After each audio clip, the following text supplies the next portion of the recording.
Hello everyone, this is Satyendra. Welcome to judiciary gold channel. आज के इस वीडियो सेशन में हम एक इम्पॉर्टेंट ट्रिक देखने वाले हैं। अक्सर जुडिशियल एस्पिरेंट्स जो मुझसे कंप्लेन करते रहते हैं कि सर सेक्शंस तो फिर भी जैसे तैसे समझ में आ जाते हैं लिमिटेशन एक्ट के, लेकिन आर्टिकल्स बहुत गंदे, उन्हें याद करना बहुत डिफिकल्ट होता है। तो देखिए, आज जो मैं आपको ट्रिक बताने जा रहा हूँ, अगर आप इस ट्रिक के माध्यम से चलेंगे then take it from me, आपका लिमिटेशन एक्ट में पीरियड का सवाल गलत हो ही नहीं सकता। लेकिन मैं आशा करता हूं कि आप पूरी तरीके से इस वीडियो को देखेंगे और एंड तक देखने के बाद हम कुछ क्वेश्चंस भी साथ में सॉल्व करते जाएंगे। जैसे जैसे आप इसमें सवाल सॉल्व करते जाओगे जो कि प्रीवियस ईयर्स क्वेश्चंस पेपर से हैं, आपका कॉन्फिडेंस अपने आप बढ़ता जाएगा कि जो भी आपने ट्रिक सीखी है ये एक्चुअली में एप्लीकेबल है। ओके, तो चलिए शुरू करते हैं आज के इस वीडियो लेक्चर को। ओके, जब मैं शेड्यूल की बात करता हूं तो शेड्यूल के अंदर टोटल आर्टिकल 137 दे रखे हैं, लेकिन ये सारे के सारे आर्टिकल्स याद करने लायक नहीं हैं। हम जो ट्रिक को बना रहे हैं वो इसी माध्यम से बना रहे हैं कि वो ट्रिक्स उन क्वेश्चंस को उन आर्टिकल्स को देखते हुए है जो आर्टिकल्स फ्रीक्वेंटली एग्जाम में पूछे जाते हैं। तो देखिए, जब भी हम आर्टिकल 137 या टोटल 137 आर्टिकल्स देखते हैं तो तीन ही बातें हमें दिखाई देती हैं कि भाई इसमें सूट्स को लेके पीरियड दे रखा है, अपील को लेके पीरियड दे रखा है और एप्लीकेशन को लेके दे रखा है। पहली बात जो आपको पीरियड का सवाल सॉल्व करते हुए ध्यान देना है वो ये है कि अगर सूट से रिलेटेड क्वेश्चन है तो शुरुआती तौर में ही सूट लिखा रहता है, अगर अपील से रिलेटेड कोई सवाल पूछा है तो अपील लिखा रहता है, और एप्लीकेशन से रिलेटेड कोई सवाल है तो एप्लीकेशन दिया रहता है। ठीक है, पहली बात। दूसरी बात जो आपको ध्यान देनी है कि सूट्स के आपको जो पीरियड्स अक्सर दिखाई देंगे वो ईयर्स में दिखाई देंगे, अपील के जो पीरियड्स आपको दिखाई देंगे, पीरियड ऑफ लिमिटेशन, वो डेज में दिखाई देंगे, और एप्लीकेशन के जो पीरियड ऑफ लिमिटेशंस आपको दिखाई देंगे वो डेज में दिखाई देंगे। अब हो सकता है आपका लॉजिक माइंड बोल रहा हो कि सर पीछे आर्टिकल्स में कुछ ईयर्स में भी एप्लीकेशन दे रखी है, वो आपके लिए इंपॉर्टेंट नहीं है। ठीक है, आपसे जो सवाल पूछे जाएंगे वो डेज पे ही पूछे जाएंगे, इसलिए अभी के लिए जो मैं आपको ट्रिक दे रहा हूँ विश्वास करिए और याद कर लीजिए। जो एप्लीकेशन में कुछ ईयर के लिए ड्यूरेशन दे रखा होता है उसको भी मैं याद करवाऊंगा, लेकिन हाल फिलहाल आपको इस बात को ध्यान में रखना है कि सूट्स दे रखा है तो अक्सर ईयर्स, अपील दे रखा है तो डेज में लिमिटेशन पीरियड मिलेगा, एप्लीकेशन है तो डेज में लिमिटेशन मिलेगा। क्या फ़ायदा है इससे? इससे एक सिंपल सा फ़ायदा है भाई कि अगर चार ऑप्शन में तीन आपको ईयर के ऑप्शन लग रहे हैं और एक डेज दे रखा है और सवाल में पूछा एप्लीकेशन या अपील है तो आप डेज लगा के आओगे। बात समझ में आई? आगे बढ़ते हैं। तो सबसे पहले मैंने इस ट्रिक को डिवाइड किया है तीन बाइफर्केशन में। आपका सूट्स, इसके बाद आपका अपील, इसके बाद एप्लीकेशन। सबसे पहले हम सूट के क्लस्टर्स को उठा रहे हैं। सूट के क्लस्टर्स में हम बेसिकली देखेंगे कि कैसे ये ट्रिक अप्लाई होती है और उसके बाद हम सूट से रिलेटेड सवाल भी करेंगे। आइए देखते हैं। तो देखिए, जब भी आप सूट देखें यानी सूट से रिलेटेड जब आप सवाल देखें, वो आपके क्वेश्चन में दे रखा होगा कि वो सूट से लिमिटेशन पूछना चाह रहे हैं, अपील से पूछना चाह रहे हैं या एप्लीकेशन से पूछना चाह रहे हैं। ओके, तो भाई सूट से रिलेटेड जब भी सवाल आएगा तो मैं आपको ये ट्रिक बता रहा हूं। सूट से रिलेटेड जब भी सवाल आए और वो सवाल हो पोजेशन ऑफ इमूवेबल प्रॉपर्टी को लेके, मैं बता रहा हूं ध्यान से, पोजेशन यानी जब भी आपको किसी इमूवेबल प्रॉपर्टी की पोजेशन रिकवर करनी है तो उससे रिलेटेड क्या क्या टाइम पीरियड होता है। ठीक है, तो मैं आपको बता रहा हूं, वैसे चलिएगा। देखिए, जब भी कोई मॉर्टगेजर, ध्यान दीजिएगा, जब भी कोई मॉर्टगेजर किसी भी मॉर्टगेज प्रॉपर्टी की रिकवरी और रिडम्पशन के लिए, इन दोनों शब्दों का साथ में इस्तेमाल हो रहा है, रिकवरी और रिडम्पशन के लिए, ध्यान दीजिएगा, रिकवरी और रिडम्पशन के लिए दोनों साथ में होने चाहिए। अकेला अगर रिकवरी आ रहा है तो नहीं, रिकवरी और रिडम्पशन के लिए किसका? मॉर्टगेज प्रॉपर्टी का। इसके लिए जो वो सूट लगाता है उसके लिए उसको लिमिटेशन पीरियड 30 साल मिलता है। कितना? 30 ईयर्स। बस आपको ये बात ध्यान रखनी है। ठीक है, 30 ईयर्स। दूसरा, जब भी कोई सूट मॉर्टगेजी द्वारा फाइल होता है, याद रखना है, मॉर्टगेजी द्वारा फाइल होता है फोरक्लोजर के लिए। ठीक है, ये शब्द आपको जहां दिख जाए समझ जाना। जब भी कोई सूट मॉर्टगेजी द्वारा फाइल होता है फोरक्लोजर के लिए तो उसके लिए भी कितने साल दिए रहते हैं? 30 साल। ओके, इसके बाद तीसरा देखो, जब भी कोई सूट सरप्लस के कलेक्शन के लिए, ध्यान दीजिएगा, जब भी कोई सूट सरप्लस के कलेक्शन की रिकवरी के लिए फाइल होता है तो उसके लिए जो पीरियड ऑफ लिमिटेशन मिला है वो मिला है 3 साल।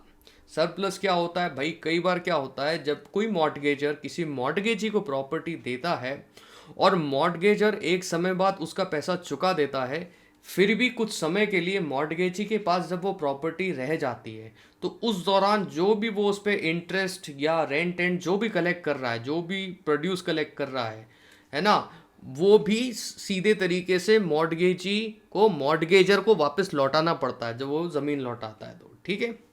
तो मॉर्टगेज सेटिस्फाइड होने के बाद जो भी सरप्लस कलेक्शन हो रहा है प्रॉपर्टी पे, जो मॉर्टगेज ही रिसीव कर रहा है वो वापस उसको सूद समेत देना पड़ता है मॉर्टगेजर को। क्यों? क्योंकि डेप्ट ऑलरेडी सेटिस्फाई हो चुका है। अगर नहीं देता है तो उसके लिए मॉर्टगेजर सूट फाइल कर सकता है। तो सरप्लस कलेक्शन के लिए मॉर्टगेजर सूट फाइल कर सकता है, उसके लिए 3 साल का प्रावधान दे रखा है, ठीक है। अभी बस आप मेरी बात ध्यान से सुनते रहो, मैं बता रहा हूँ, आपके क्वेश्चंस नहीं रुकेंगे। तो ये 3 बातें समझ में आ गई। ये 30 साल याद कर लिया, 30 साल हो गया, 3 साल।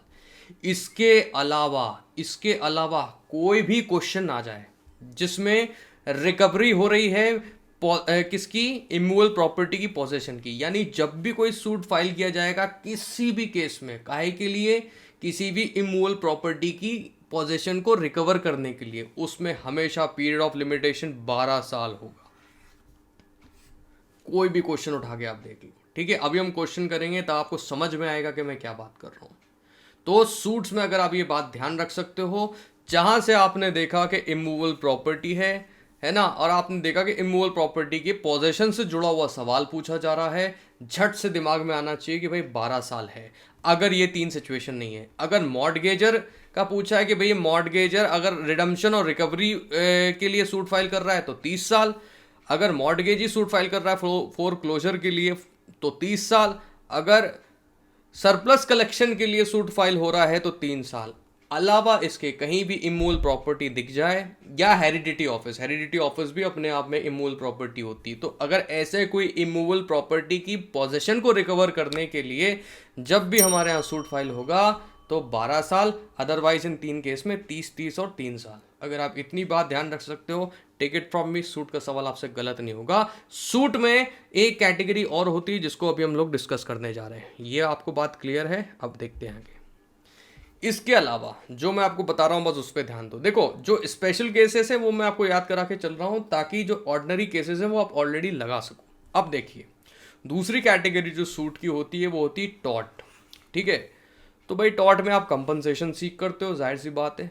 तो जब भी जो कंपनसेशन है वो फॉल्स इम्प्रिजमेंट को लेके सीख कर रहा है, यानी जो सूट है वो फॉल्स इम्प्रिजमेंट से रिलेटेड है कॉम्पनसेशन के, या फिर कॉम्पनसेशन आपने मैलिशियस प्रोसिक्यूशन के लिए मांगा है, या लिबल के लिए मांगा है, या स्लेंडर के लिए मांगा है, ठीक है। उसके लिए हमेशा पीरियड ऑफ लिमिटेशन 1 साल रहेगा। इसको आप याद रख लीजिए, ओके। बात समझ में आ रही है? इसके अलावा दुनिया का कोई भी सूट आ जाए, चाहे कॉन्ट्रैक्ट का आए, चाहे टॉर्ट का आए, चाहे किसी का भी आए, आपको आंखें बंद करके 3 साल लगा देना है। चाहे अकाउंट से आए, चाहे अरियर ऑफ रेंट हो, कुछ भी आए जो आपको नहीं समझ में आ रहा है, इसके अलावा आंखें बंद करके 3 साल लगा देना, ठीक है। आपका सवाल गलत नहीं होगा। अच्छा, अब मन में बच्चों के सवाल आ रहा है कि सर वो कुछ टॉर्ट्स का तो 2 साल नहीं, आपको जो मैं बता रहा हूं आपको 3 साल लगा के आना है। Did you get the point? ठीक है। जैसी मैं ट्रिक बता रहा हूं आप वैसे चलिए, अपना लॉजिक मत लगाइएगा कि सर इसमें 2 साल नहीं। जैसा मैंने बताया, इसके अलावा कोई दूसरा सूट आ जाए, चाहे वो टॉर्ट्स का है, कॉन्ट्रैक्ट का है, किसी का भी है, आपको तो आंखें बंद करना है। इन 4 कैटेगरी में नहीं पुटअप हो रहा है, 3 साल लगा देना है, ठीक है। अगर वो सूट, ध्यान रखना, इमूवेबल प्रॉपर्टी की पोजेशन को रिकवर करने के लिए है तो 12 साल आपको दे रखे हैं, ठीक है। बाकी ये आप जानते ही हैं, ये स्पेशल केस 30-30 साल है ना। तो भाई ये तो हमारी फर्स्ट ट्रिक हो गई। लेकिन आप सोच रहे हो कि सर आपने इतनी बड़ी बात बता दी, अब सवाल भी तो करें, तब तो समझ में आएगा कि हमारी ट्रिक एप्लीकेबल है या नहीं। तो आइए सवाल भी कर लेते हैं हम। देखिए, जो मैं क्वेश्चन बोलता जाऊंगा वो आप कर लेना। चलो, सबसे पहले क्वेश्चन 4 करिए। सबसे पहले क्वेश्चन 4 करिए। Period of limitation for suits relating to account is, देखिए कहीं ये अपने कैटेगरी में आ रहा है, जो कैटेगरी अभी अपन ने लिखी है सूट्स की। अभी अपन सूट से रिलेटेड क्वेश्चन कर रहे हैं।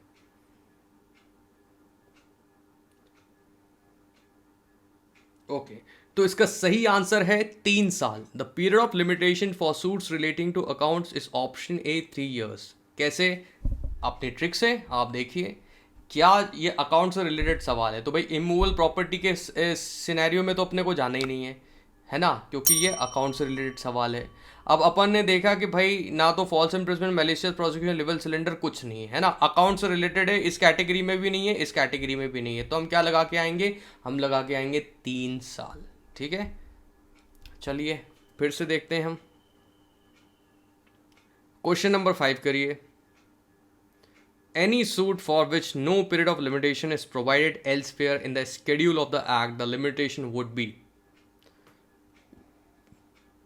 ट्रिक लगाइए, जो भी ट्रिक आपने देखा है उस ट्रिक को लगाइए। Okay, the correct answer is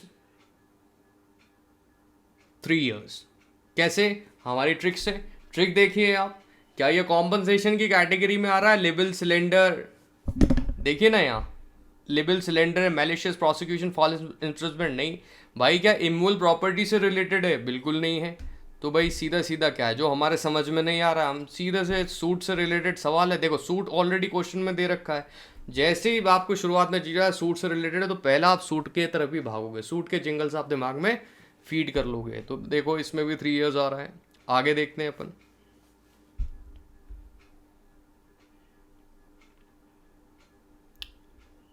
चलो क्वेश्चन नंबर 8 देख लीजिए। The period of limitation mentioned in schedule of the act for a suit relating to accounts, contract, declarations, decrees, suits relating to movable property etcetera. इसका answer क्या है? Simple सा answer है इसका भी, बताइए। Okay, the correct answer is 3 years। कैसे? अपन ने जो ट्रिक इस्तेमाल करी है, क्या ये इमूवेबल प्रॉपर्टी के ब्लॉक में आ रहा है? तो वैसे ही नहीं हो सकता। क्या ये टॉर्ट्स के जो मैंने आपको बताए हैं, libel, slander, malicious prosecution, false imprisonment, उसमें भी नहीं है। तो वो एनी अदर सूट है, क्योंकि अकाउंट्स, कॉन्ट्रैक्ट्स ये तो मैंने जिंगल्स में बताया नहीं है, तो इट्स एनी अदर सूट। तो उस केस में क्या होगा? 3 साल होगा। ओके, आगे बढ़ते हैं। अभी हम सिर्फ सूट्स को बता रहा हूँ मैं, क्वेश्चन इसलिए बता रहा हूँ, ये सारे प्रीवियस ईयर के हैं, मैं बता रहा हूँ ये सारे प्रीवियस ईयर के हैं, तो आप समझ सकते हैं कि अगर आप इनके आंसर दे पा रहे हैं it's completely fine then. Okay, now we have a question here. Question number 11. Kindly see the question number 11. The period of limitation of a suit for recovery of arrears of rent from the due date shall be।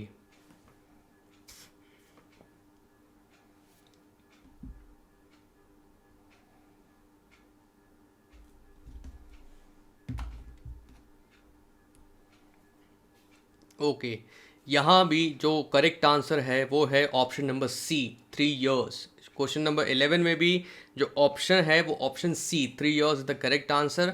वही अपनी trick apply करके, and I hope so अब आप चीज़ें better way में connect कर पा रहे होगे। Okay, now we have question number 12। Okay, question number 12 वही सेम क्वेश्चन है जो प्रीवियसली अभी मैंने आपसे पूछा था, जिसका सही आंसर आप बता सकते हैं।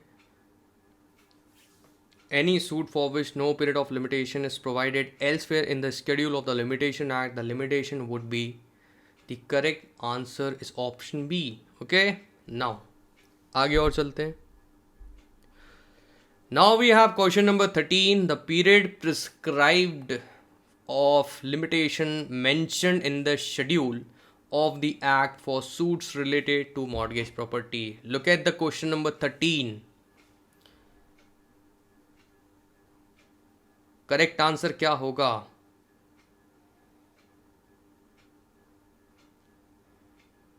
The period prescribed of limitation mentioned in schedule of the act for suits related to mortgage property.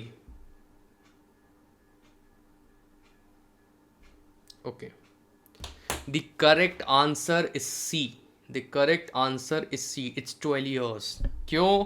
मैंने आपको बताया था कि पर्टिकुलरली अगर जो सूट है वो रिकवरी और रिडम्पशन, अगर ये शब्द एब्सेंट दिखाई दे रहे हैं तो 30 साल लगा के नहीं आओगे, है ना। वो क्या है? मॉर्गेजर ने सूट किया है के लिए recovery of redemption for the possession of mortgage property, ये 30 साल होगा। सूट जो कि मॉर्गेजी फाइल कर रहा है फोर क्लोजर के लिए तो 30 साल होगा। सूट जो कि सरप्लस कलेक्शन के लिए मॉर्टगेजी के अगेंस्ट फाइल हो रहा है उसमें 3 साल होगा। अगर इसके अलावा कोई भी इमूवेबल प्रॉपर्टी के पोजेशन की रिकवरी के लिए सूट है तो वो 12 साल होगा। ठीक है, अब आप देखिए यहाँ मॉर्टगेजर जब रिकवरी और redemption of the mortgage property के लिए सूट कर रहा है तभी 30 साल है। ठीक है, अदरवाइज क्या है, देखिए क्वेश्चन 13 में the prescribe period of limitation mentioned in the schedule of the act for suits related to mortgage property। suits related to mortgage property ये जेनेरिक एक जर्नल बात बोल रहा है। ठीक है, वो ये नहीं बोल रहा कि सूट मॉर्टगेजर ने किया है काहे के लिए, फॉर रिकवरी और रिडम्पशन ऑफ इमूवेबल प्रॉपर्टी, है ना। तो इसमें जो करेक्ट ऑप्शन है this would be option C, that is 12 years, right. आगे देखिए क्वेश्चन नंबर 14। तो the correct option of section question 13 is C. तो ट्रिक किया था इस क्वेश्चन ने आपको। Now we have a suit for compensation for malicious prosecution is to be filed from the date when the plaintiff is acquitted or the prosecution is otherwise terminated within। okay, तो भैया suit for compensation of malicious prosecution चमका कहाँ से आ रहा है, ये आ रहा है ऑप्शन नंबर सी, 1 year। 14 का जो करेक्ट ऑप्शन है वो सी है, याद करिए ये trick.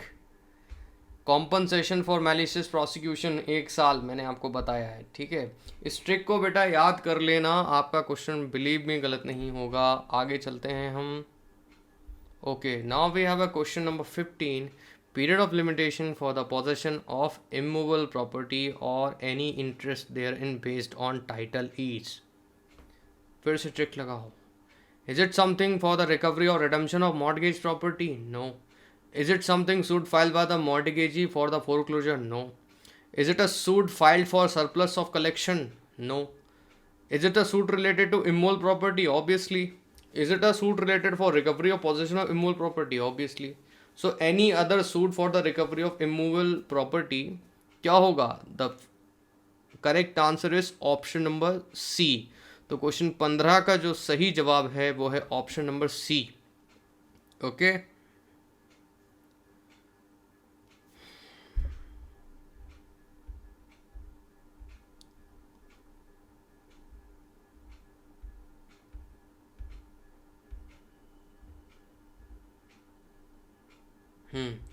now we have question number 1। a suit for foreclosure by a mortgagee can be filed within the prescribed period of।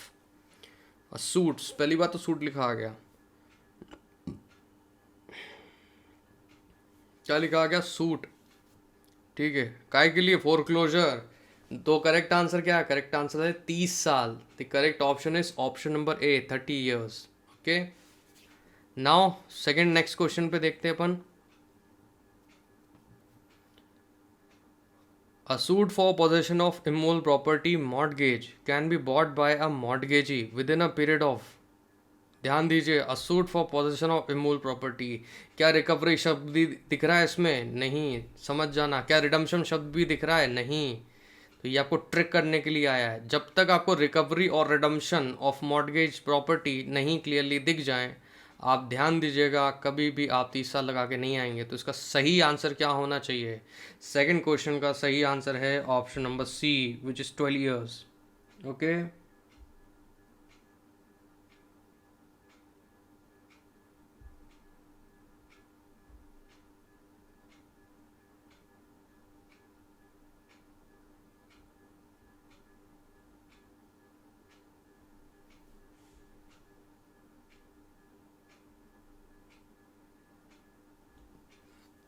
Okay, अच्छा सवाल है बेटा ये। Now we have a question number 3।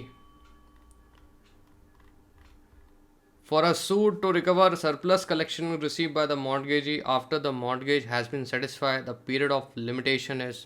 क्या होना चाहिए? सरप्लस कलेक्शन, याद करो। Okay, surplus collection, the correct answer is, चलो करेक्ट आंसर इसमें 3 साल है, इसमें मैंने ऑप्शन दिया ही नहीं है, question number 3। Okay, question number 3 का option number D is the correct answer, ध्यान दीजिएगा। चलो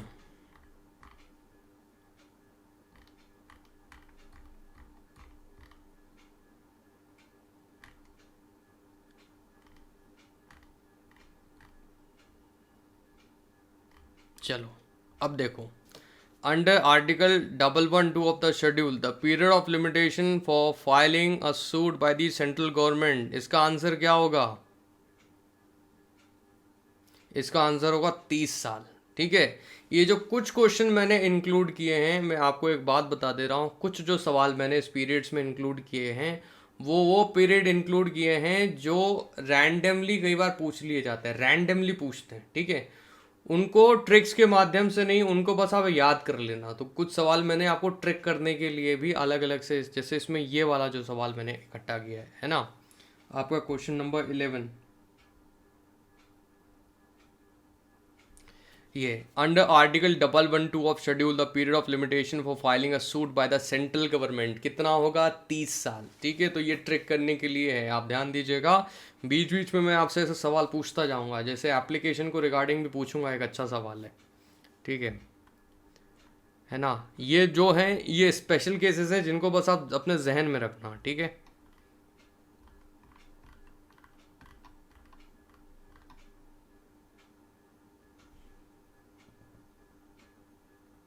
चलो अब आ गया, for a suit to recover a possession of a movable property conveyed और bequeathed in trust and afterward transferred by the trustee for a valuable consideration under article 93 of the schedule the period of limitation is, क्या होना चाहिए? जिसका कोई नहीं उसका सीधे सीधे 3 साल है। ठीक है, मूवेबल प्रॉपर्टी के कंटेक्स्ट में केस है, उस किसी भी कैटेगरी में पुटअप नहीं हो रहा है जिसमें अभी तक अपन ने लेके आए हैं, तो इसका सही जवाब है 3 साल। Okay,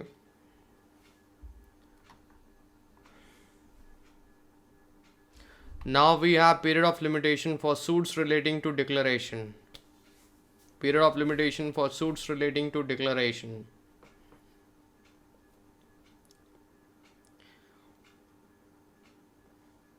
The correct option is obviously option B, 3 years. Okay, क्यों? ये हमारी ट्रिक में फिट नहीं बैठ रहा है। It is something any other suit other than compensation वाले में भी नहीं है, इमूवल प्रॉपर्टी में भी नहीं है, right?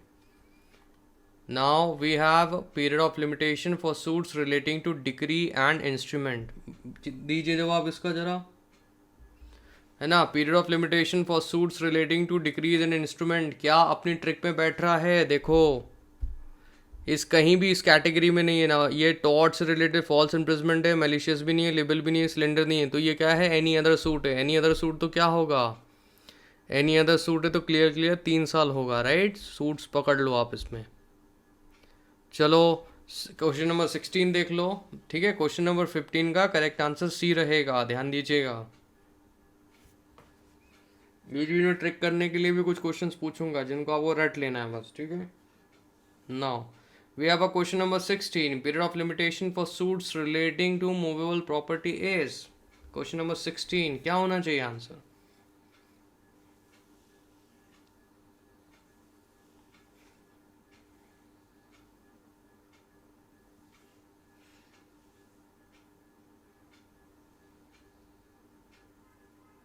Okay, the correct answer is option A, 3 years.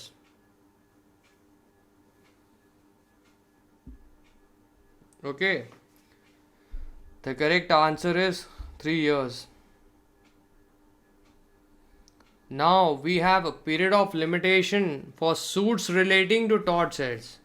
For suits relating to torts. अब मैंने आपको बताया था टॉर्ट्स में सिर्फ 4 कैटेगरी, ये आपको थोड़ा सा ट्रिक करने के लिए है। Period of limitation for suits relating to torts, now they are asking you question in a generic way, they are asking you question in a generic way कि टॉर्ट से रिलेटेड क्या बेल्ट होता है। तो we have only four cases जिसमें 1 साल limitation period है, otherwise you will get to see, मैंने बताया इसके अलावा आप 3 साल ही लगा के आओगे। तो we know the minimum time period जो 1 साल लगता है, मैक्सिमम जो टाइम पीरियड टॉर्ट्स में मिलता है वो 3 साल होगा, राइट? तो इसका करेक्ट ऑप्शन क्या होना चाहिए? 17 का करेक्ट ऑप्शन होना चाहिए बी ऑप्शन, राइट? ये सिर्फ आपको खेलने के लिए क्वेश्चन, हल्का सा ट्रिक दे दिया उन्होंने।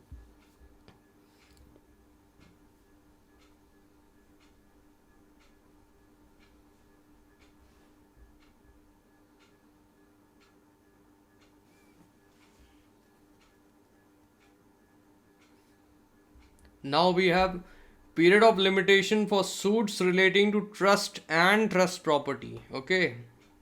Period of limitation for suits relating to trust and trust property.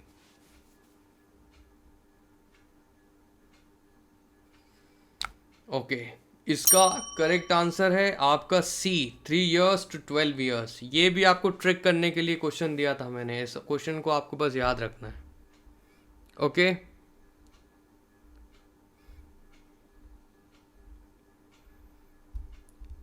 Trust and trust property, मैंने इसमें बीच बीच पे उन सवालों को भी इंक्लूड किया है जो हल्के से ट्रिक्ड हैं, यानी आउट ऑफ द बॉक्स पूछ लिए जाते हैं कई बार। Now suits related we have pretty much done every question here. Now period of limitation for suits relating to contract, the correct option is 3 years. Okay, question number 1 का answer 3 years है। जल्दी चलेंगे थोड़ा अब।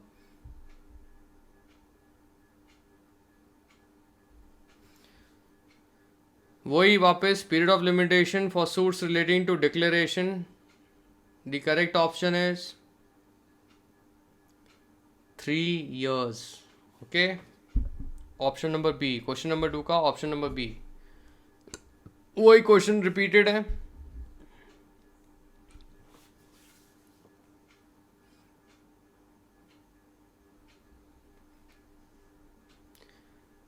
For suits related to decree and instrument, correct answer क्या है इसका?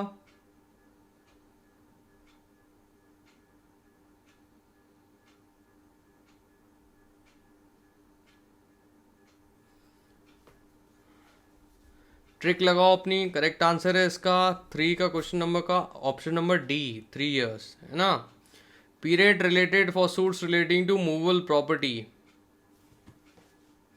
Movable property से रिलेटेड सूट्स के लिए टाइम पीरियड कितना होता है? The correct option is 3 years। याद दीजिएगा, ठीक है, याद रखिएगा, है ना। ट्रस्ट वाला से आप याद रखना, ट्रस्ट वाला ब्लॉक 3 से 12 मूव करता है, ठीक है। तो बीच बीच में और गवर्नमेंट के अगेंस्ट में सूट फाइल करना हो तो आपको 30 साल मिलते हैं। ये कुछ स्पेशल केसेस भी हैं, आउट ऑफ द बॉक्स से सवाल पूछ लिए जाते हैं, तो उनको बस हल्का सा याद रखना। मैंने सारे टाइप के इसमें इसलिए क्वेश्चन इंक्लूड किए। Now we have again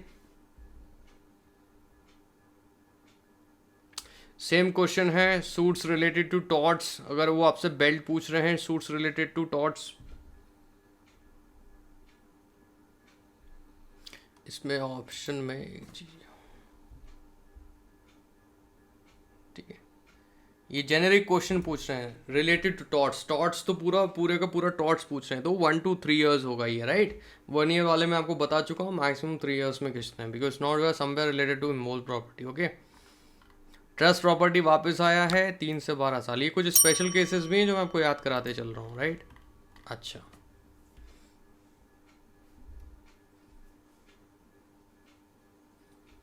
now a suit by a person excluded from a joint family property to enforce a right to share therein under article 110 of the schedule can be filed within a period of limitation is,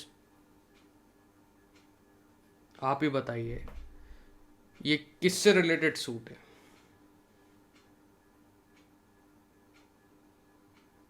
Somebody is been excluded from a joint family property to enforce a right to share in under Article 110 of the schedule can be filed within the period of limitation. The correct answer is option C, that is 12 years. It is something related to suit related to immovable property. ठीक इसी तरीके से आपसे कई बार ऐसे पूछ लिया जाएगा कि कोई व्यक्ति हेरिडिटी ऑफिस की पोजीशन को रिकवर करने के लिए सूट फाइल कर रहा है, पर अल्टीमेटली वो है तो इमूवेबल प्रॉपर्टी ना। तो इस चीज़ को ध्यान देना है। यहाँ क्वेश्चन 7 भी आपको ट्रैक करने के लिए था। Okay now the period of limitation for filing a suit for the specific performance under article 54 of the schedule is, the correct option is option number B, 3 years। जहाँ नहीं समझ में आ रहा वह 3 years लगाना है आपको, ठीक है। अपनी ट्रिक में बस फॉलो करना चाहिए। आप देखो, opposition of hereditary office under article 107 of the schedule can be filed with in the period of limitation.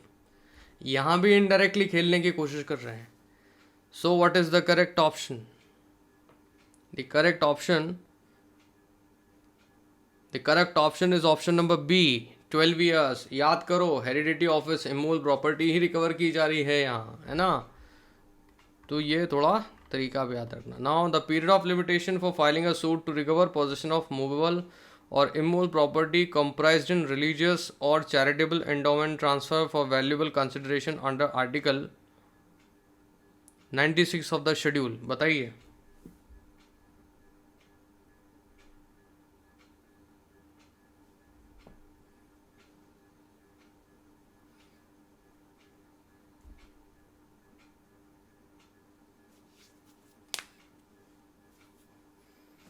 क्या दिख रहा है यहाँ? Immovable property, immovable property, movable immovable ज़्यादा लग रही है, तो साथ में क्या है? इमूवेबल है. तो what should be the correct option? The correct exact option is 12 years. Okay, अच्छा क्वेश्चन है ये. नाउ फिर से देखो, अमिताक्षरा co-partner files a suit to set aside alienation of ancestral property by his father under article 109 of the schedule within period of limitation. What should be the correct option here? Okay, the correct option is 12 years. Okay,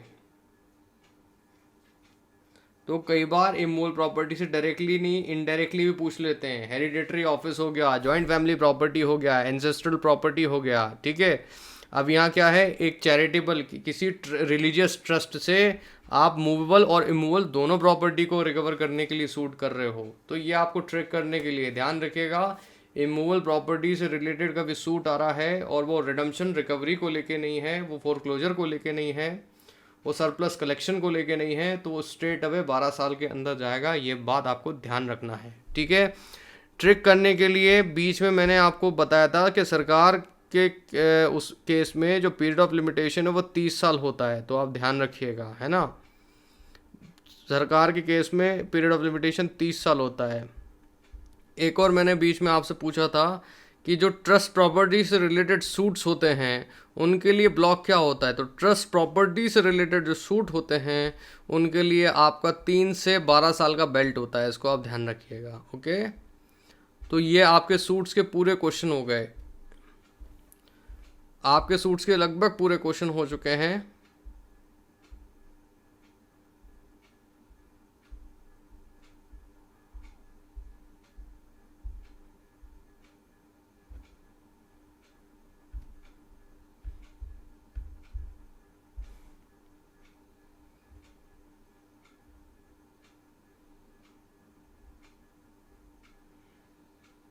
यहाँ थोड़ा आपको trick किया. Period of limitation for suit relating to टॉट 1 to 3 है, general taught की बात कर रही है. हाँ, इसको याद रख लीजिएगा. जो suits relating to trust and trust property ना 3 से 12 का बेल्ट होता है.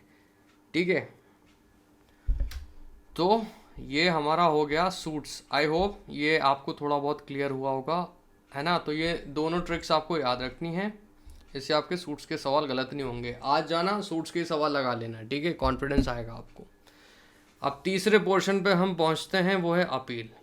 ठीक है, अपील के केस में अब अपील से रिलेटेड भी जब सवाल आएगा तो पहले अपील लिखा रहेगा. मैं बता रहा हूँ, जो पहला लिखा रहे, अपील लिखा है तो अपील के जिंगल्स में चले जाना, सूट्स लिखा है तो सूट्स के जिंगल्स में चले जाना. अब आते हैं हम अपील पे. अपील के जब मैं सवाल करूँगा तो पहले देखो, मैं पहले आपको पूरा सिनेरियो बता देता हूँ. एक बार इसको देख लो अच्छे से, लिख भी लो इसको, ये ट्रिक लिख लो, क्योंकि हम सवाल करेंगे ना तो ये ट्रिक आपके सामने रखी होना चाहिए.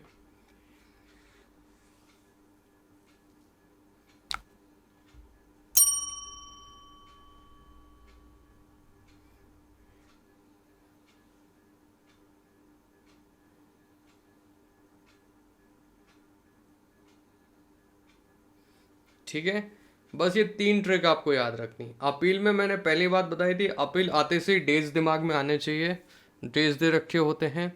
अपील को 3 पोर्शन में डिवाइड किया है, ध्यान दीजिएगा. जब भी हम हाई कोर्ट में अपील करते हैं, ठीक है, किसी सेंटेंस के खिलाफ, मतलब क्रिमिनल मैटर तो सेंटेंस ही पास हुआ होगा, तो जब भी हम हाई कोर्ट में अपील करते हैं तो हाई कोर्ट में अपील करने के लिए हमें 60 दिन मिलते हैं. बस वो सेंटेंस क्या नहीं होना चाहिए, वो सेंटेंस आपका डेथ सेंटेंस नहीं होना चाहिए, ये चीज़ ध्यान दीजिएगा। ओके, तो भाई अगर अपील के केस में हम हाई कोर्ट में अपील कर रहे हैं for any sentence other then death sentence, यानी डेथ सेंटेंस के लिए कुछ और सिनेरियो होगा, ओके, तो 60 दिन होगा। हाई कोर्ट में नहीं ये दे रखा है। इसी तरीके से हम किसी डिग्री या ऑर्डर के खिलाफ अपील करते हैं हाई कोर्ट में, तो हमें 90 दिन दे रखे हैं। ये दो बातें ध्यान रख लोगे आप। अगर ये दो बातें ध्यान रख लोगे सवाल गलत नहीं होगा बेटा, ठीक है। अगर हम हाई कोर्ट में किसी सेंटेंस के खिलाफ अपील कर रहे हैं तो 60 दिन, बट वो डेथ सेंटेंस नहीं होना चाहिए। अगर हम किसी सिविल कोर्ट में डिक्री या ऑर्डर के खिलाफ जा रहे हैं हाई कोर्ट में, तो वो 90 दिन होंगे, है ना। बाकी सब में अपील 30 दिन की होगी, रट लो ये। इसके अलावा यदि कोई अपने को आ रहा है तो आंखें बंद करके 30 दिन लगा के आना है, बस। ये तुक्के मारने के तरीके हैं, बट सही बैठेंगे, आपका सवाल गलत नहीं होगा इससे। इनके अलावा कुछ मैटर बैठता है तो लगा के आप एकदम 30 दिन आओगे, ठीक है। इसमें एक सवाल और ट्रिक करने के लिए आता है कि हायर कोर्ट में ही आपको लोअर बेंच से हायर बेंच पे जाना हो तो भी 30 दिन ही लगते हैं, ठीक है। नहीं तो हाई कोर्ट देख के आप कंफ्यूज हो जाओ। जब हाई कोर्ट में ही आप मूव कर रहे हो, उस हाई कोर्ट में लोअर से हायर बेंच पे जा रहे हो, ठीक है, तो भी आप ध्यान दीजिएगा, उसमें जो है 30 दिन ही लगेंगे आपके, है ना। सवाल करते हैं, सवाल करने से ज़्यादा क्लियरिटी आती है। देखो सवाल करते हैं हम। सबसे पहले आ जाइए क्वेश्चन नंबर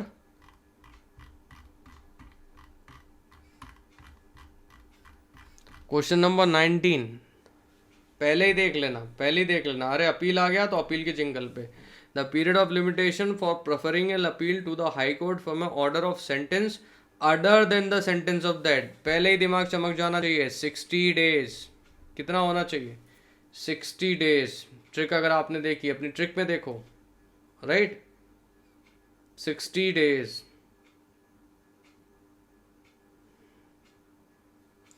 अब क्वेश्चन नंबर 20, क्वेश्चन नंबर 20 का जवाब दो। The period of limitation for preferring an appeal from a decree passed by a court subordinate to the High Court to a High Court from the date of decree is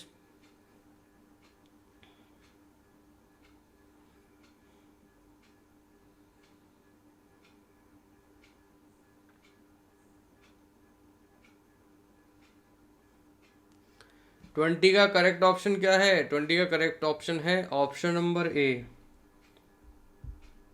क्या है?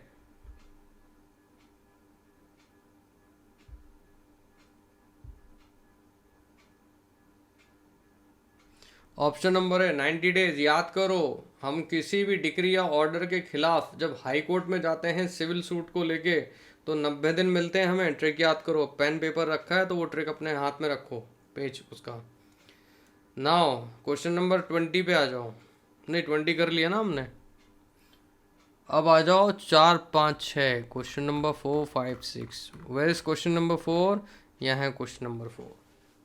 The period of limitation to prefer an appeal to a court other than high court from any decree or order is, फिर से, the period of limitation to prefer an appeal to a court other than high court from any decree।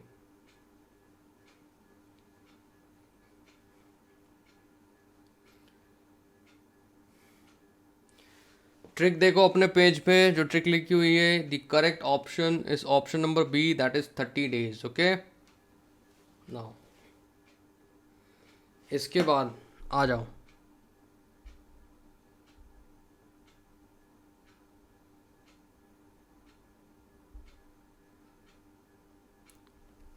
Question number 5 पे आ जाओ।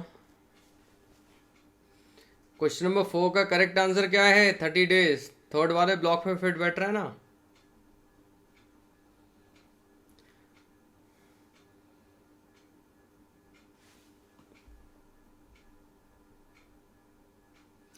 Question number 5 पे आता है period of limitation for preferring an appeal to the high court from a decree और order. Question number 5 का correct answer है option number D, 90 days. याद करो, आप जब आप हाई कोर्ट में अपील कर रहे हो किसी भी डिक्री या ऑर्डर के खिलाफ, right. Now go for question number 6। Go for question number 6। The period of limitation for preferring an appeal to the high court from an order of sentence other than the sentence of death.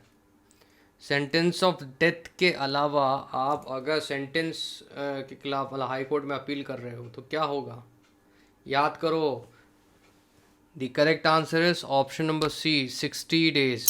Okay, तो ये हमारे सारे appeal से जुड़े हुए सवाल हो गए, सूट से रिलेटेड सवाल हो गए। आशा करता हूँ अपील और सूट्स अभी आपको दिक्कत नहीं देगा, बस आपको जो मैंने जिंगल्स बोले हैं उनको याद कर लेना, ठीक है। और याद रखना, गवर्नमेंट के अगेंस्ट अगर आप सूट फाइल कर रहे हो तो 30 दिन का लिमिटेशन पीरियड मिलता है आपको, ठीक है। नहीं सॉरी, गवर्नमेंट को है ना, सॉरी। और दूसरी बात क्या है, दूसरा ट्रस्ट प्रॉपर्टी का जो ब्लॉक है, यानी ट्रस्ट प्रॉपर्टी से रिलेटेड कई सारे सूट्स होते हैं जिनको पीरियड ऑफ लिमिटेशंस के अंदर दे रखे हैं, तो उसके लिए 3 से 12 साल का ब्लॉक होता है ना, ये आप, ठीक है। तो ये ट्रिक याद रखिएगा, सूट्स और अपील की क्वेश्चन गलत नहीं होंगे। अब मेनली जो आपको जहाँ फंसाने की कोशिश करते हैं वो होता है एप्लीकेशन। एप्लीकेशन को याद करना थोड़ा सा मुश्किल होता है, ठीक है। एक बात जर्नली मैं आपको एप्लीकेशन पढ़ाने से पहले बता दूं, वो भी एक ट्रिकी पार्ट होता है।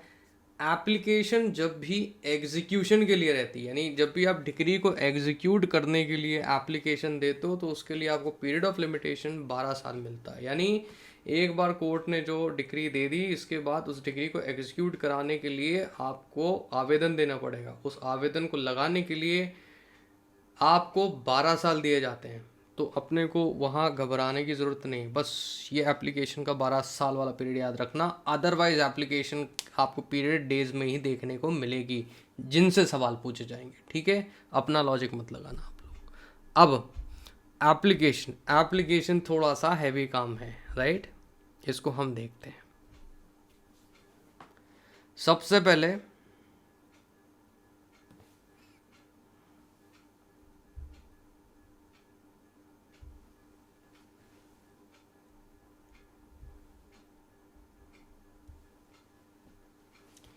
ओके, अब जो मैं एप्लीकेशंस बता रहा हूँ इनमें आपको पीरियड याद रखना। देखो इनमें पीरियड कैसा है, इनमें भी डेज में मिलता है, तो ये डेज भी कितने दिन में डिवाइडेड है, 10 डेज, 30 डेज, 60 डेज और 90 डेज। ये 4 ब्लॉक आपको याद रखना है, ठीक है। 10 डेज, 30 डेज, 60 डेज और 90 डेज। अब जो मैं बोलूँगा उसको याद करते जाना। पहला, इस टाइप की जो एप्लीकेशन है ये इस पूरे लिमिटेशन पीरियड की सबसे ही छोटी एप्लीकेशन है जिसको आपको याद रखना है। When you have given application for what, for appearing and defend a suit under summary procedure, यानी समरी प्रोसीजर में जब आप डिफेंस में एंटर करना चाहते हो उसके लिए जो आप एप्लीकेशन देते हो उसके लिए आपको 10 दिन मिलते हैं। इसको रट लेना, ये पूरे पीरियड ऑफ लिमिटेशन में सबसे कम लिमिटेशन का पीरियड है, राइट। तो ये ऐसे भी पूछ लिया जाता है सबसे कम पीरियड ऑफ लिमिटेशन कितना है, तो वो 10 दिन होता है। तो ये पहला, आप इसको लिखते भी चलो आप, है ना। अब सेकंड पॉइंट, अभी अपना पेन डाउन करो, सेकंड पॉइंट को पहले ध्यान से सुनो। ये सबसे मेजर पार्ट कवर करता है, ठीक है, सबसे मेजर पार्ट कवर करता है आपके एप्लीकेशंस में।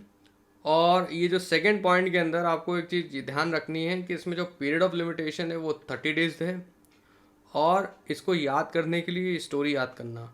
इस स्टोरी में जो येलो लाइन से शब्द लिखे हुए हैं, अगर ये शब्द आपको क्वेश्चन में दिख जाएं, अगर ये शब्द क्वेश्चन में दिख जाएं, आंखें बंद करना, 30 दिन लगा देना, तुम्हारा सवाल गलत नहीं होगा, ठीक है।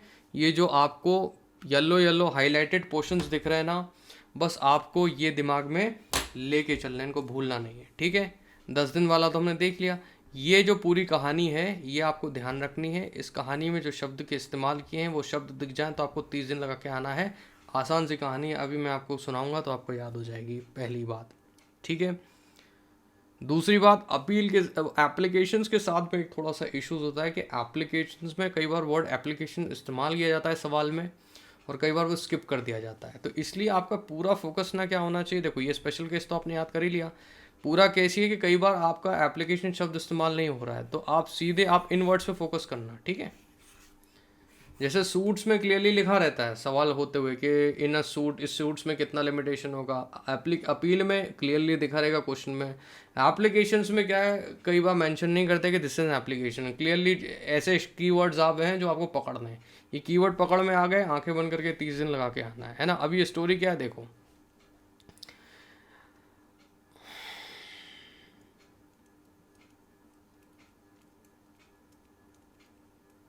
अब बात ये है, ये जो सेकंड आपका पॉइंट है, इसमें कहानी क्या है कि एक व्यक्ति है जो प्रोसीडिंग पे आ नहीं पा रहा था, तो उसका क्या हुआ, उसके अगेंस्ट एक्स पार्टे ऑर्डर निकाल दिया गया है ना। तो उसी की कहानी है। बेसिकली हुआ क्या था कि वो एप्लीकेंट दोबारा आया है कि सर वो एक्स पार्टे ऑर्डर क्यों निकाल दिया, दुखी मन से। इस पे कोई लॉजिक नहीं है, आप बस सुनते चलना है ना। तो जब कोर्ट ने देखा कि वो जो एप्लीकेंट है ना, मतलब गरीब आदमी, उसको बाकी लोगों ने परेशान कर रखा था, है ना। जब कोर्ट ने देखा जिस एप्लीकेंट को घर से डिस्पोजिस्ट किया गया है वो बहुत ही गरीब, गरीब से मतलब पॉपर है, और अपने ही घर की इंस्टॉलमेंट भी नहीं भर सकता है, तब कोर्ट ने 3 फैसले सुनाए। फिर से सुनना।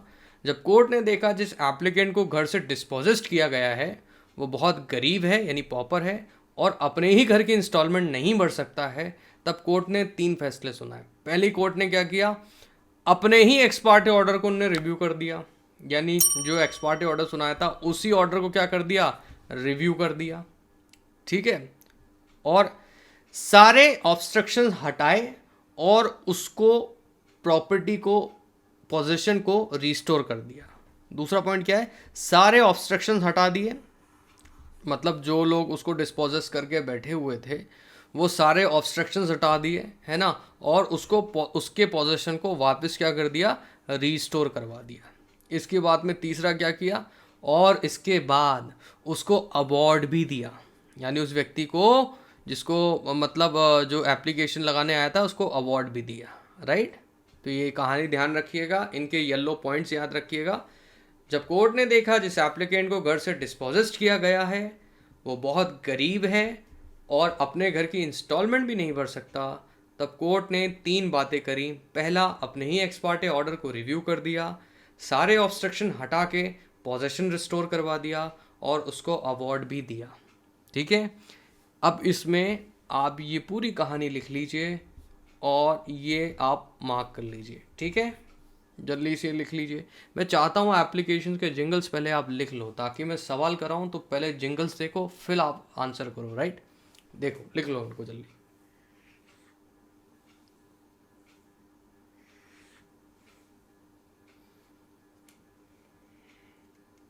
और ध्यान रखना ये जो भी कीवर्ड है इनमें आपको 30 डेज लगा के आना है।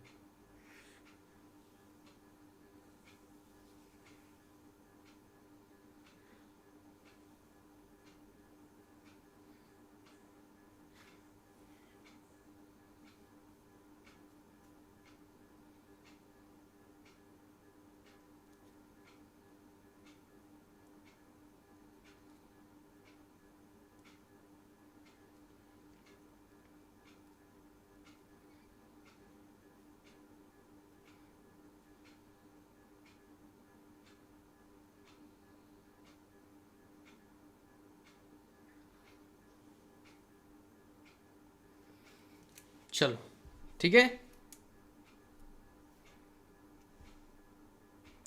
तो ये 30 दिन, जब ये कीवर्ड दिख जाए, installment review, ex parte, obstruction, restore, award, dispossessed, pauper, दिमाग में कुछ नहीं, कुछ नहीं, क्या है आसपास क्या दे रखा है, कीवर्ड्स बस दिमाग में, और 30 दिन लगा के आ जाना, सवाल गलत नहीं होगा। ठीक है। ये 10 दिन स्पेशल केस है, इससे हम याद रख लेंगे। अब देखो, अब कुछ एप्लीकेशन ना हम सेट असाइड करने के लिए लगाते हैं, कुछ चीज़ों को सेट असाइड करने के लिए लगाते हैं। तो ध्यान दीजिएगा, ये 2 ही चीज़ें जब सेट असाइड हो रही होंगी, जब भी हम किसी डिक्री के एग्जीक्यूशन में जो सेल की जा रही है, याद रखना मैं क्या बोल रहा हूँ, डिक्री की एग्जीक्यूशन में जो सेल की जा रही है, फिर से बोल रहा हूँ, डिक्री की एग्जीक्यूशन में जो सेल की जा रही है ना, उसको सेट असाइड करने के लिए जो एप्लीकेशन लगाते हैं उसके लिए टाइम पीरियड 60 दिन मिलता है। ठीक है। जब भी किसी अबेटमेंट के ऑर्डर को लेके सेट असाइड करने के लिए, किसी अबेटमेंट को, सूट को अबेट कर दिया है, उसको सेट असाइड करने के लिए जो एप्लीकेशन लगाई जाती है उसके लिए भी 60 दिन दिए जाते हैं। ठीक है, ध्यान दीजिएगा। जब भी कभी एसएलपी लगाई जाती है सुप्रीम कोर्ट में डेथ सेंटेंस को लेके, तो उसके लिए भी आपको पीरियड ऑफ लिमिटेशन 60 दिन मिलता है। जब भी डेथ सेंटेंस को लेके एसएलपी लगाई जाती है सुप्रीम कोर्ट में, तो 60 दिन मिलते हैं उसके लिए। ठीक है, जब भी ऑर्डर आया हाई कोर्ट का उस दिन। ठीक है, जब भी, ध्यान दीजिएगा, जब भी लेट्स से हाई कोर्ट ने कोई अपील रिफ्यूज़ कर दी, अब उसके कॉन्टेक्स्ट में आपको क्या लगाना है, एसएलपी लगानी है। उस केस में जहां हाई कोर्ट ने आपके सुनवाई करने से आपकी अपील को क्या कर दिया, रिफ्यूज़ कर दिया, तो वहाँ आप एसएलपी लगा सकते हो सुप्रीम कोर्ट में, जिसके लिए आपको वापस से 60 दिन मिले हैं। ठीक है, तो ये दो स्पेशल केस है, डेथ सेंटेंस और appeal refuse by the high court, जिनके एसएलपी के केसेस में 60 दिन लगेंगे। ये 4 चीज़ें आपको याद रखनी है, ध्यान दीजिएगा, है ना। इसके अलावा आप एसएलपी सुप्रीम कोर्ट में लगाते हो किसी दूसरे केस के लिए, यानी कोई और केस इसके अलावा आ रहा है apart from the death sentence और the appeal refused by the high court, then there will be limitation period which is 90 days. Okay, आपको ये याद रखना है। ओके, नाउ तो 60 दिन का ब्लॉक आपको याद रहेगा, 60 दिन का लिख लो, ये 60 दिन का ब्लॉक है। याद रखना सेटिंग असाइड काफ़ी चीज़ों के लिए होती है, बट आपको सेल और अबेटमेंट पे ध्यान देना है। सेल और अबेटमेंट का अगर सेट असाइड करने का एप्लीकेशन लगाया है तो ही 60 दिन होगा। Now we have fourth point, जब भी एसएलपी लगाते हैं सुप्रीम कोर्ट में, किसके लिए, कोई दूसरे केस के लिए, 90 दिन मिलेंगे। कई बार आप एप्लीकेशन लगाते हो कि लेट्स से कि कोई पार्टी केस लड़ रही है, उनकी जगह लीगल रिप्रेजेंटेटिव आना चाहते हैं, तो उसके लिए भी एप्लीकेशन लगता है, ताकि लीगल रिप्रेजेंटेटिव को रिकॉर्ड्स पे चढ़ाया जा सके कि अब ये लीगल रिप्रेजेंटेटिव केस लड़ेंगे। तो उस केस में भी 90 डेज़ का आपको टाइम पीरियड दिया जाता है। इस चीज़ को आप याद रखना, अभी लॉजिक मत लगाओ, बस याद करके चलो। ठीक है, कितना, 90 डेज़। रिवीजन का केस भी आता है, तो उस केस में भी आप 90 डेज़ क्या करोगे, मान के चलोगे एप्लीकेशन के लिए। मेरी बात समझ में आ रही है? ओके, तो ये टाइम पीरियड्स आपको याद रखने, और कुछ याद नहीं रखना है एप्लीकेशन में, सिर्फ ये टाइम पीरियड आपको याद रखना है, रट के चलना है, आपके आंसर्स गलत नहीं होंगे, इसको याद रखना है। ये कीवर्ड्स समझ लो, 30 दिन लगाने हैं। अगर समरी प्रोसीजर के लिए एप्लीकेशन लगाई है डिफेंस में एंटर करने के लिए, 10 दिन मिलेंगे आपको। अगर आप सेट असाइड करना चाहते हो सेल या अबैटमेंट को, 60 दिन मिलेंगे। एसएलपी है सुप्रीम कोर्ट में, तो death sentence appeal refuse by the high court, 60 दिन मिलेंगे। एसएलपी है सुप्रीम कोर्ट में किसी दूसरे केस को लेके, 90 दिन मिलेंगे। अगर आप एप्लीकेशन चढ़ा रहे हो ताकि लीगल रिप्रेजेंटेटिव को रिकॉर्ड्स पे लाया जा सके, तो 90 दिन मिलेंगे। रिवीजन की एप्लीकेशन लगा रहे हो तो 90 दिन मिलेंगे। ठीक है, इतना आप अगर याद रख सकते हो उसको पेन डाउन कर लो, क्योंकि अब हम लोग सवालों के जोन में एंटर करने के लिए जा रहे हैं। तभी तो कॉन्फिडेंस बनेगा ना कि अपना सवाल सही है गलत है क्या है। चलो, और याद रखना एग्जीक्यूशन की डिक्री को, मतलब डिक्री को एग्जीक्यूट कराने के लिए जो एप्लीकेशन लगती है, याद रखना डिक्री को एग्जीक्यूट कराने के लिए जो एप्लीकेशन लगती है उसके लिए प्रॉपर 12 साल मिलते हैं, वो चीज़ याद रखना। चलो, वो स्पेशल केस है। तो पहला सवाल, अपना पेपर साथ में रखो, जो आपको मैंने लिखवाया है ना उस पेपर साथ में रखो। इसको जो नोट कर लिया ना एप्लीकेशंस के जिंगल्स को, इनका पेपर साथ में रखो आप बस।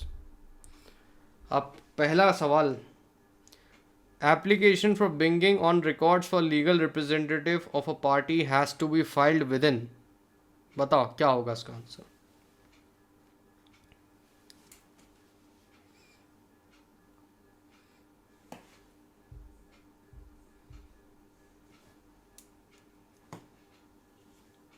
Okay, the correct option is option number D. Question number 1 का आंसर ऑप्शन नंबर डी है, याद करो, अभी अपन ने डिस्कस किया है। ठीक है,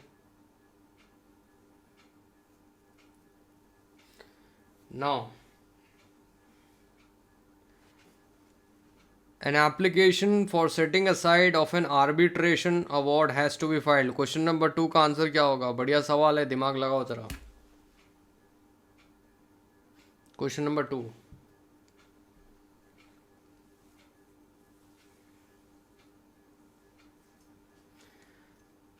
दो शब्द दिख रहे हैं आपको इसमें, एक तो सेटिंग असाइड दिख रहा है और एक अवार्ड दिख रहा है. लेकिन मैंने बताया था सेटिंग असाइड दो स्पेशल केस की होती है, या तो सेटिंग असाइड अबेटमेंट की हो रही हो, या सेटिंग असाइड हो किसी सेल की, है ना. In sale in execution of decree, यानी किसी कोई प्रॉपर्टी सेल हुई है, डिग्री को एग्जीक्यूट करने में उसको सेट असाइड करना हो, उस सेल को. तो उस केस में जब आप सेट असाइड करते हो तो आपको 60 दिन मिलते हैं. यहाँ आपको और एक और शब्द कौन देखने को मिल रहा है? अवार्ड. याद करो, ये जिंगल था, अवार्ड. याद आया? अवार्ड क्या होना चाहिए? 30 डेज. ओके. ये क्वेश्चन नंबर 3 सूट से रिलेटेड है. ये भी अच्छा क्वेश्चन है. चलो ये सूट से रिलेटेड भी कर लेते हैं. If a promissory note is executed on 5 June 1945, the last day of filing of the suit will be. खेल रहे हैं आपसे, इसका आंसर कितना होगा?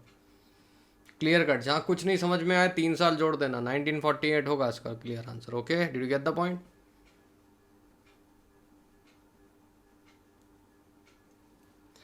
ये और भी अच्छा आंसर है भाई.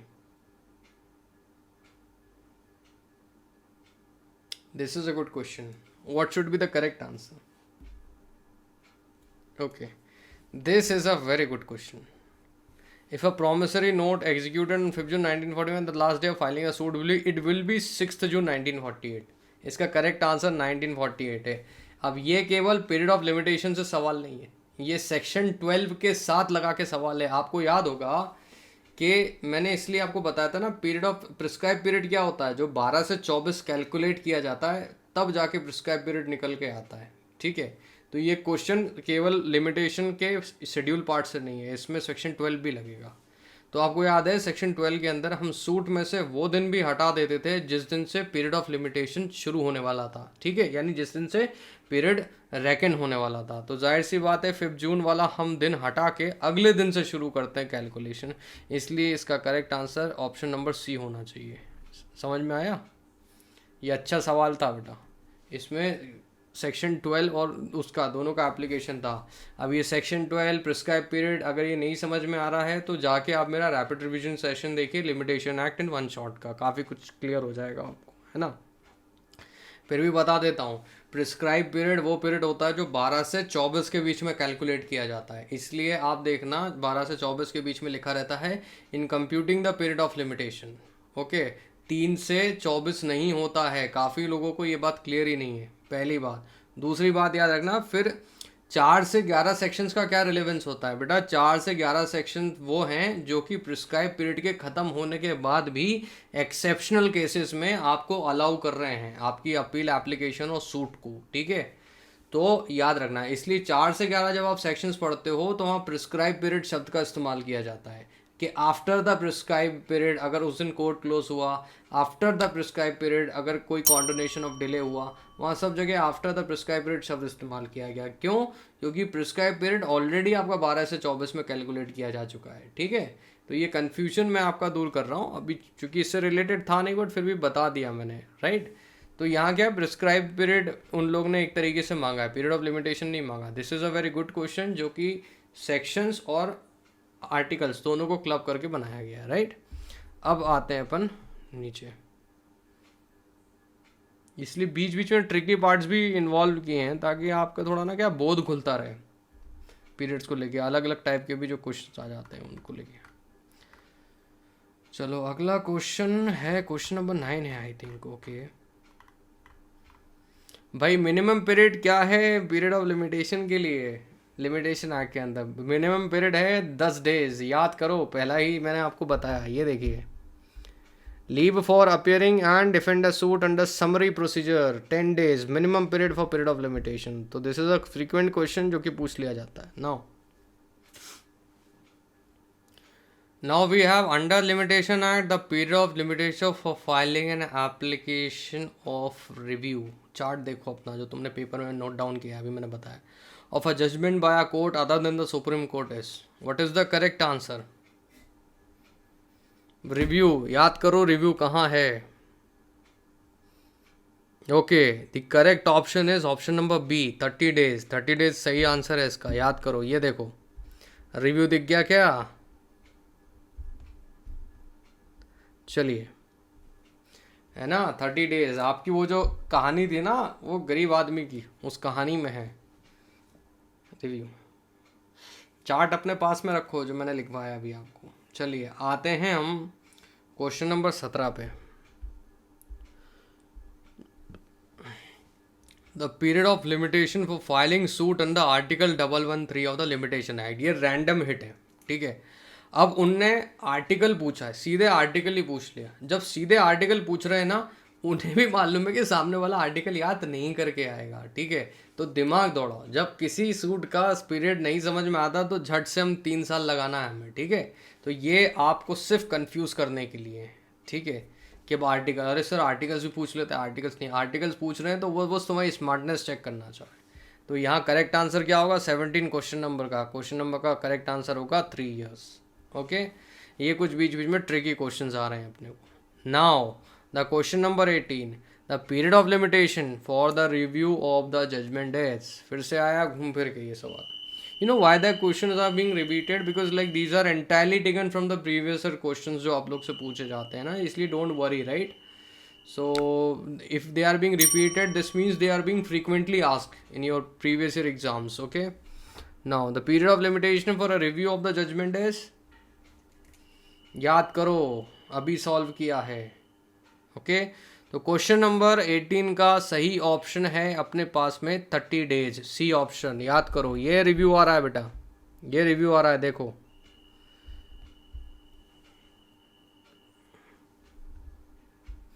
नाउ ये अपन ने कर ही लिया.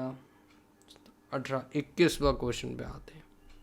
Under limitation act the period of limitation prescribe for setting aside ex parte. क्या है बेटा? Ex parte. It's not setting aside the sale in execution of decree.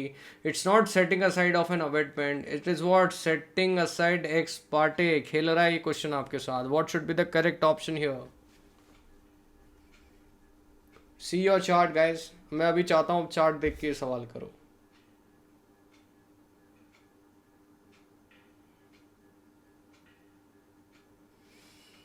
Okay, question number 21. Everybody, the correct option is for setting aside ex Partey decree is 30 days. 30 days. ध्यान देखो, मैंने क्या बताया था? X Partey दिख रहा है यहाँ, एक्स पार्टे दिख रहा है. 30 डेज. कहानी राम कहानी बेटा, याद रख लो, क्वेश्चन गलत नहीं होगा अपना. नाउ अब आगे देखते हैं अपन. 21 हो गया question.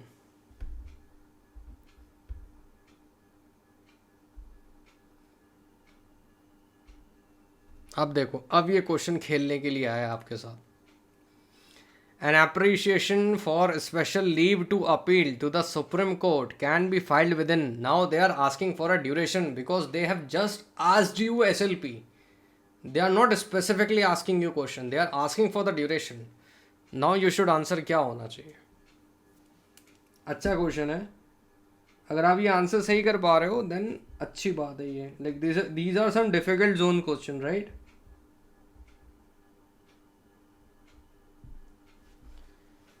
So what should be the correct options? The correct option is option D, 60 to 90 days. 60 to 90 days. कैसे होगा? देखो आप, अपन ने पढ़ा था SLP सुप्रीम कोर्ट में डेथ सेंटेंस और अपील को लेकर रहती है 60 दिन, बाकी सारे केसेस में रहती है 90 दिन. ठीक है, तो ये ड्यूरेशन पूछ रहे हैं, तो क्या होगा? 60 से 90 दिन. ठीक है बेटा, तो ये इसका करेक्ट ऑप्शन क्या है? इसका करेक्ट ऑप्शन है डी, राइट.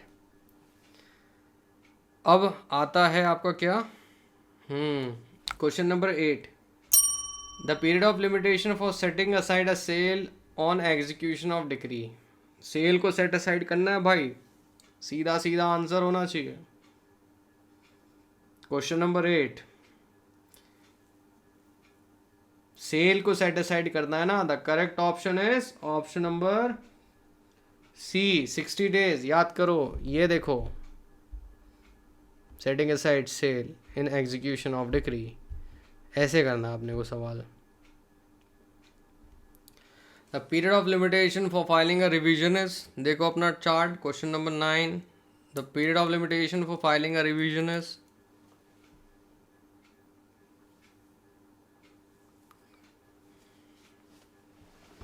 देखो चार्ट, देखो ये देखो क्या चार्ट में आ रहा है,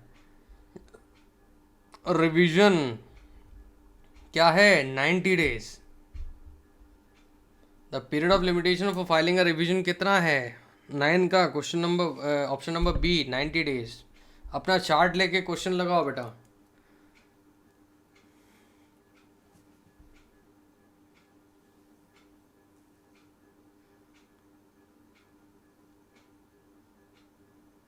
the period of limitation for the review of the judgment, review शब्द सुनाई दे रहा है कहीं, कहीं पूछा है रिव्यू, क्वेश्चन नंबर 10।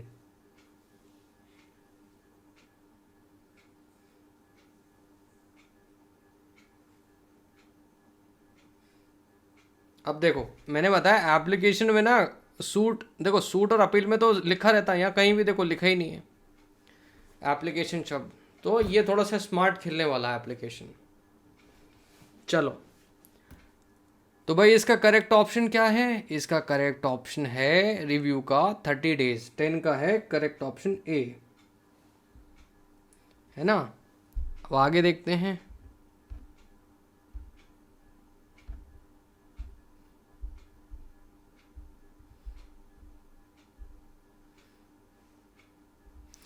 हाँ, the period of limitation for leave to appear and defend is,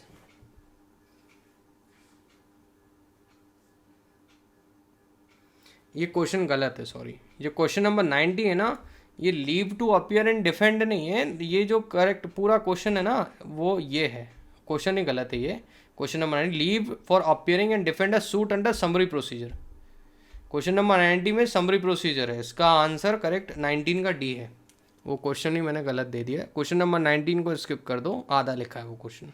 question number 20 पे आ जाओ, period of limitation for setting aside an abatement, abatement को सेट असाइड करने के लिए कितना समय दिया जाता है बताइए। वापस अपने उस चार्ट पे जाइए जो मैंने आपको बताया।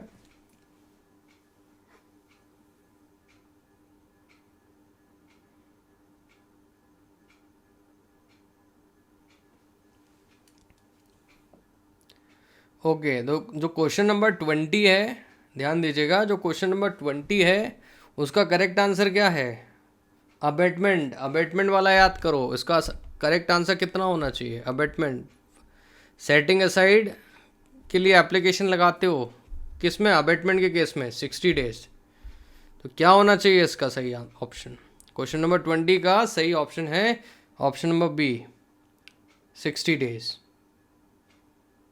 ठीक है। तो ये कुल मिला के आपके MCQs हैं, आज आप जाइएगा इन ट्रिक्स को सामने रखना और फिर लिमिटेशन पीरियड के जितने भी क्वेश्चंस हैं आपके पास, प्रीवियस ईयर्स कई सारी बुक्स होंगी, उनको लगा लेना, उससे आपका कॉन्फिडेंस डेवलप हो जाएगा। अच्छा, एक मैं रिक्वेस्ट कर रहा हूँ, अगर कोई ऊट पटांग फिर भी पीरियड ऑफ लिमिटेशन आ रहा है तो उसको याद कर लो, 95% केसेस में बता रहा हूँ सवाल आपका गलत नहीं होगा, इस ट्रिक से आपके आराम से सवाल हो जाएंगे। बट क्या होता है कि कई बार ऊट पटांग क्वेश्चंस पूछ लिए जाते हैं आपको ट्रिक करने के लिए, जैसे रैंडम आर्टिकल नंबर दे दिया, उन लोगों ने ऐसे ही आर्टिकल नंबर देते हैं, वो लोग रैंडमली आर्टिकल नंबर दे दिया। अब बच्चा पूछेगा ये तो आर्टिकल तो याद ही नहीं, मतलब दिमाग इस्तेमाल करो, जहाँ कुछ नहीं होता वहाँ 3 साल लगाते हैं, ठीक है। ये कुछ ट्रिक्स रहती हैं जो आपको दिमाग में आनी चाहिए। इसके बाद गवर्नमेंट के अगेंस्ट में पूछ लिया, अब वो कभी नहीं मिले गवर्नमेंट के अगेंस्ट, तो भाई 30 साल होता है आपके पास में, गवर्नमेंट के पास पीरियड ऑफ लिमिटेशन, ठीक है। तो ये कुछ तरीके, या फिर ड्यूरेशंस पूछ लिए, जेनेरिक पूछ लिया कि भाई टॉर्च के केसेस में जनरली कितने पीरियड्स अवेलेबल होते हैं, तो 1 साल वाला हमने देखा ही है जो बेयर मिनिमम है, वहाँ से लेके 3 साल तक आप लगा दो, ठीक है। तो ये ट्रिक्स टैक्टिक्स हैं तैयार करने की। इमूवेबल प्रॉपर्टी की पोजीशन की रिकवरी की बात आ रही, 12 साल है, अगर मॉर्गेज रिकवरी और रिडम्पशन कर रहा है, या मॉर्गेज ही फोरक्लोजर कर रहा है, या सरप्लस कलेक्शन की बात हो रही है, तो वहाँ क्या होगा 33 ईयर्स, है ना। तो ये ट्रिक्स आपको थोड़ी सी याद होना चाहिए। कई बार इमूवेबल प्रॉपर्टी डायरेक्टली नहीं दी जाएगी, कैसे दिया जाएगा कि भाई आप हेरिडिटी ऑफिस का रिकवर करना चाह रहे हो पोजेशन, तो भी क्या भाई आप इमूवेबल प्रॉपर्टी रिकवर कर रहे हो, ठीक है। कई बार जॉइंट फैमिली प्रॉपर्टी रिकवर कर रहे हो तो वहाँ भी इमूवेबल प्रॉपर्टी ही है, याद रखना आप, ठीक है। तो ऐसे कई बार इनडायरेक्टली सवाल, एंसेस्ट्रल प्रॉपर्टी के लिए सूट फाइल किया, वहाँ भी 12 साल, वो इनडायरेक्टली कई बार इमूवेबल प्रॉपर्टी आपसे बेसिकली पूछ रहे हैं।